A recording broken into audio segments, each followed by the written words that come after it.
हमारे शास्त्रों में त्रयोदशी के दिन रखे जाने वाले प्रदोष व्रत का विशेष महत्व बताया गया है।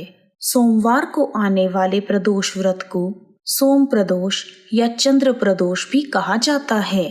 सोमवार का दिन भगवान भोलेनाथ को समर्पित होता है और त्रयोदशी के दिन प्रदोष काल में भगवान शिव और माता पार्वती की पूजा की जाती है। त्रयोदशी तथा सोमवार दोनों एक साथ आने पर इसका महत्व और भी अधिक हो जाता है। सोमवार त्रयोदशी के दिन पूरी श्रद्धा और विधि विधान से प्रदोष व्रत करने से जीवन में आ रही कठिनाइयां दूर हो जाती हैं। मनुष्य को जीवन में कभी हार का सामना नहीं करना पड़ता और उसकी सभी इच्छाएं पूरी होती हैं। स्कंद पुराण के अनुसार सूत जी कहते हैं, विदर्भ देश में सत्यरथ नाम से प्रसिद्ध एक राजा थे। धर्म पूर्वक राज्य करते हुए उनका बहुत सा समय सुखपूर्वक बीत गया। एक समय शाल्व देश के राजाओं ने विदर्भ देश पर आक्रमण कर दिया। उनके बीच भयंकर युद्ध हुआ।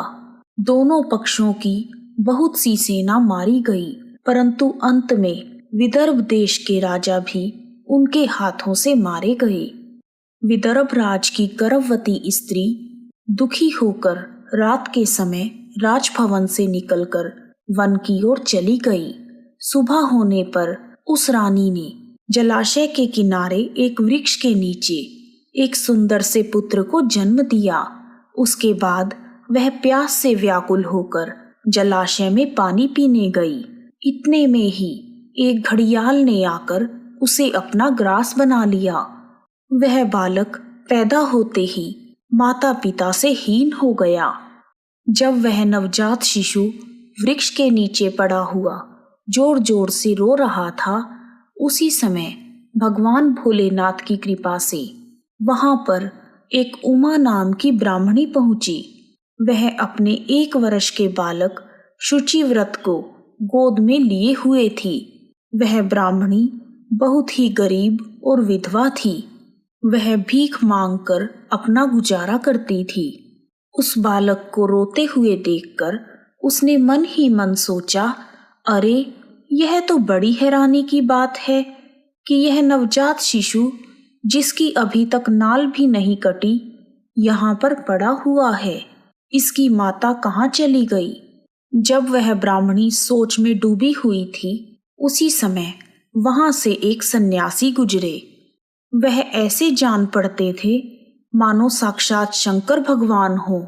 उन श्रेष्ठ भिक्षु ने उस स्त्री से कहा, हे ब्राह्मणी, तुम इस बालक की रक्षा करो, इससे तुम्हें परम कल्याण की प्राप्ति होगी। इतना कहकर वह दयालु भिक्षु वहां से चले गए। उनके जाने के बाद ब्राह्मणी ने उस बालक को लेकर अपने घर की ओर प्रस्थान किया। वह ब्राह्मणी एक चक्रा नामक नगर में निवास करती थी। ब्राह्मणी ने उस बालक का अपने बेटे के समान ही पालन पोषण किया और उसका नाम धर्मगुप्त रखा। वह भिक्षा के अन्न से ही अपने पुत्र और राजकुमार दोनों को पालने लगी।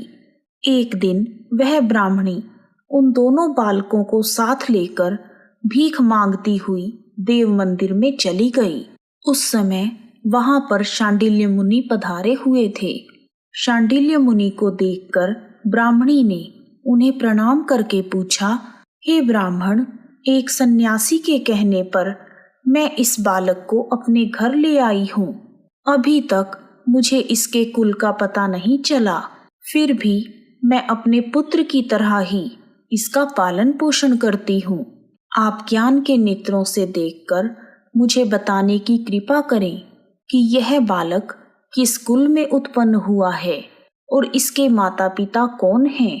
तब मुनिवर बोले, यह विदर्भ देश के राजा का पुत्र है। इतना कहकर शांडिल्य मुनि ने उस बालक के पिता के युद्ध में मारे जाने तथा उसकी माता के ग्रह द्वारा ग्रस्त होने का सब समाचार पूर्ण रूप से बताया। यह सुनकर ब्राह्मणी को और भी आश्चर्य हुआ। फिर उसने प्रश्न किया, हे महामुनि, वह राजा सभी भोगों को छोड़कर युद्ध में क्यों मारे गए और इस बालक को यह दरिद्रता कैसे प्राप्त हुई? यह अपने राज्य को कैसे प्राप्त करेगा? यह तो मेरे पुत्र की तरह भिक्षा के अन्न से ही जीवन निर्वाह करता है। इसकी दरिद्रता के निवारण का क्या उपाय है? तब शांडिल्य मुनि बोले, इस राजकुमार के पिता विदर्भराज पूर्व जन्म में पांड्य देश के राजा थे। एक दिन प्रदोष काल में राजा बड़ी भक्ति भाव से त्रिलोकीनाथ महादेव जी की आराधना में मग्न थे। उसी समय उनके नगर में बड़ा भारी कोलाहल मचा। उस शोर को सुनकर राजा ने बीच में ही भगवान शंकर की पूजा को छोड़ दिया और राजभवन से बाहर निकल गए। इसी समय राजा का मंत्री शत्रु को पकड़कर उनके समीप ले आया। वह शत्रु पांड्य राजा का सामंत था। उसे देखते ही राजा ने क्रोधपूर्वक उसका मस्तक कटवा दिया। शिव पूजा छोड़कर नियम को समाप्त किए बिना ही राजा ने रात में भोजन भी कर लिया। इसी प्रकार राजकुमार भी प्रदोष काल में भगवान शिव की पूजा किए बिना ही भोजन करके सो गया। वही राजा अगले जन्म में विदर्भराज हुआ। शिव पूजा में विघ्न होने के कारण शत्रुओं ने उसको सुख भोग के बीच में ही मार डाला। पूर्व जन्म में जो उसका पुत्र था, इस जन्म में भी राजा का वही पुत्र है। भगवान शिव की पूजा का उल्लंघन करने के कारण यह दरिद्रता को प्राप्त हुआ है। इसकी माता ने पूर्व जन्म में छल से अपनी सोत को मार डाला था। उस महान पाप के कारण ही वह इस जन्म में ग्रह के द्वारा मारी गई। हे ब्राह्मणी, तुम्हारा पुत्र पूर्व जन्म में भी एक ब्राह्मण था।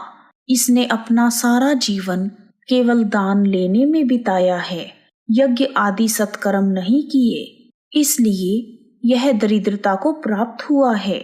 उस दोष के निवारण के लिए अब यह भगवान शंकर की शरण में जाए। यदि यह दोनों बालक प्रत्येक प्रदोष के दिन भगवान शंकर का पूजन करते रहें तो वर्ष भर के भीतर ही इनकी दरिद्रता का निवारण होगा तथा राज्य सुख की प्राप्ति होगी।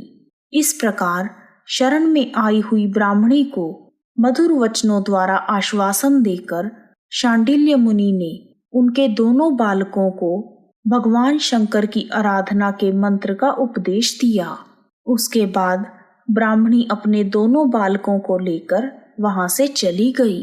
4 मास बाद एक दिन ब्राह्मण का पुत्र नदी में स्नान करने गया। वहां उसे धन से भरा हुआ एक घड़ा मिला, जिसे लेकर वह अपनी माँ के पास गया। माँ धन से भरे हुए घड़े को देखकर खुश हो गई और उसने कहा, इसे अपने भाई के साथ आधा आधा बांट लो। मगर धर्मगुप्त ने इस धन में हिस्सेदारी से मना करते हुए कहा, मैं किसी अन्य के भाग्य का भागी नहीं हो सकता। प्रत्येक व्यक्ति स्वयं के कर्म का फल भोगता है। इस प्रकार प्रसन्नता पूर्वक भगवान शंकर की पूजा करते हुए उन दोनों कुमारों का 1 वर्ष व्यतीत हो गया। एक दिन ब्राह्मण का पुत्र और राजकुमार वन में भ्रमण करने गए।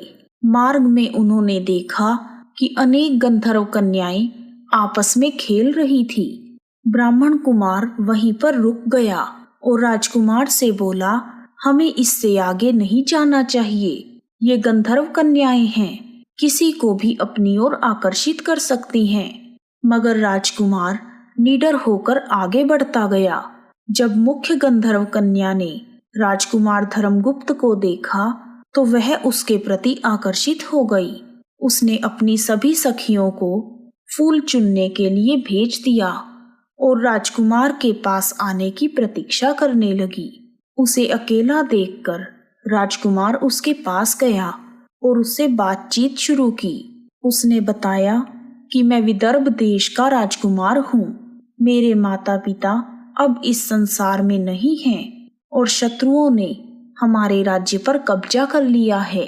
कन्या ने अपना परिचय देते हुए बताया कि मैं विद्रविक नामक गंधर्व की पुत्री हूँ। मेरा नाम अंशुमति है और मैं गायन में प्रवीण हूँ। उसने यह भी कहा कि मैं आपसे विवाह करना चाहती हूँ। इतना कहकर उसने अपनी मोतियों की माला निकालकर राजकुमार को पहना दी। तब राजकुमार ने पूछा, तुम राजपाट गंवा चुके राजकुमार के साथ कैसे रह पाओगी और अपने माता पिता की अनुमति के बिना तुम मेरे साथ कैसे आ सकती हो? इस पर अंशुमति बोली, चाहे जो हो जाए मैं वही करूंगी जो मैं चाहती हूँ। तुम 2 दिन बाद प्रातःकाल यहाँ आकर मुझसे मिलना। इतना कहकर वह वहां से चली गई। राजकुमार ने वापस आकर ब्राह्मणी और उसके पुत्र को सारी बात बताई। वह दोनों बहुत खुश हुए। 2 दिन बाद राजकुमार पुनः उसी वन में गया। उसने देखा कि अंशुमति अपने पिता के साथ उसकी प्रतीक्षा कर रही है। तब गंधर्वराज ने राजकुमार से कहा, मैं कैलाशपुरी गया था। वहां शिव भगवान और माता पार्वती ने मुझे बुलाकर कहा कि धर्मगुप्त नामक राजकुमार राज्य से विहीन होकर भटक रहा है। जाओ और उसका राज्य पुनः प्राप्त करने में उसकी सहायता करो। मैं उनकी आज्ञा के अनुसार अपनी पुत्री अंशुमति का हाथ तुम्हारे हाथ में दे रहा हूँ और राज्य प्राप्त करने में मैं तुम्हारी सहायता करूँगा। मेरी पुत्री 10,000 वर्ष तक तुम्हारे साथ इस पृथ्वी पर रहेगी और जब तुम शिवलोक में आओगे तब भी वह इसी काया में तुम्हारे साथ ही रहेगी। भगवान शिव के आदेशानुसार राजकुमार धर्मगुप्त और अंशुमति का विवाह हो गया। अंशुमति के पिता ने अपनी गंधर्व सेना भी राजकुमार को दे दी। सेना की सहायता से उसने अपने शत्रुओं को परास्त कर दिया और अपने पिता का खोया हुआ राज्य पुनः प्राप्त कर लिया।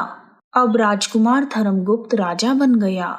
उसने अपने बुरे दिनों में उसे पालने वाली गरीब ब्राह्मणी को राजमाता का दर्जा दिया और शुचि व्रत को अपना छोटा भाई माना। इस प्रकार नियमित रूप से प्रदोष व्रत करने से ब्राह्मणी, उसके पुत्र शुचिव्रत तथा राजकुमार धर्मगुप्त को धन धान्य तथा सुख संपत्ति की प्राप्ति हुई। सूत जी कहते हैं, जो मनुष्य प्रदोष व्रत के इस पुण्यमयी महात्म्य को एकाग्रचित होकर सुनते अथवा पढ़ते हैं, उन्हें 100 जन्मों तक कभी दरिद्रता नहीं होती और अंत में वह ज्ञान के ऐश्वर्य से युक्त होकर भगवान शंकर के परम धाम को प्राप्त होते हैं। बोलो शंकर भगवान की जय, माता पार्वती की